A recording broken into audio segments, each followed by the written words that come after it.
Hi, this is Greg Day, Security CTO for Symantec. Welcome back to another video blog.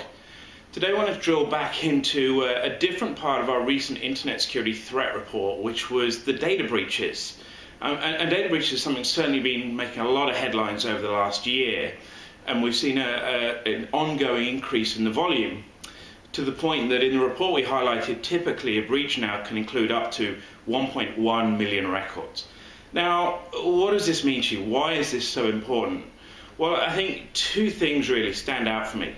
Number one, the cost per breach is certainly going up and up and up. And I think that's due to a couple of things.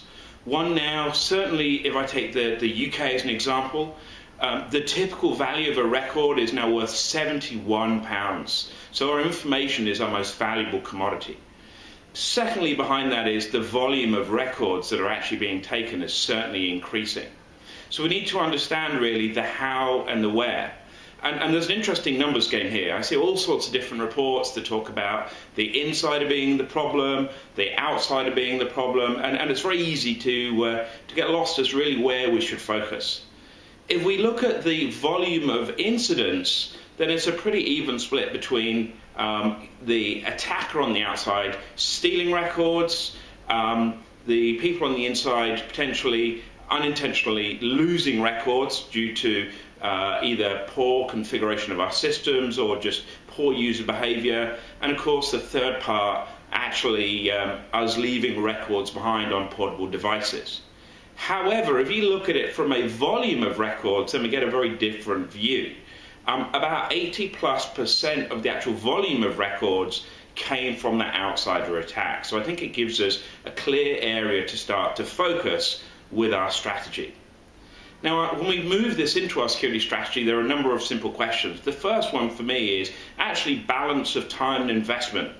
We're very good at putting security controls in and protecting our assets, but I'd actually challenge you to step back and look at whether we've got that balance right between what we're spending on identifying and protecting the information versus what we're spending our time and effort on in terms of protecting and defending the asset. Behind that, I think we need to start to actually validate really what is it that's most important to us. What are those things within our business that we just couldn't afford to lose or be without? And then once we can start to recognize those, we actually need to go back and look and say, we think they're probably being used here, but let's do some real analysis. Really, where are they being used? Where are they being viewed? Where they're being edited? Where they're being modified? Where they're being sent? And we start to then get some focus. I think the third question that we've got to ask ourselves is, how frequently do we go back and ask those two previous questions?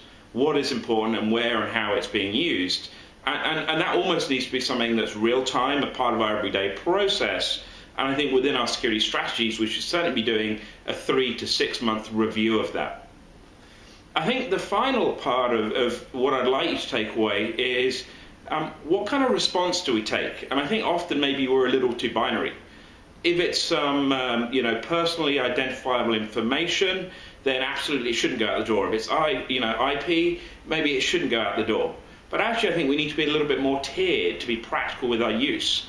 So if I see one record being taken outside of the organization, there may be a genuine purpose for it. If I see 10, then there may be a purpose for it. But when I start to see 100 or 1,000, now I should start to be concerned.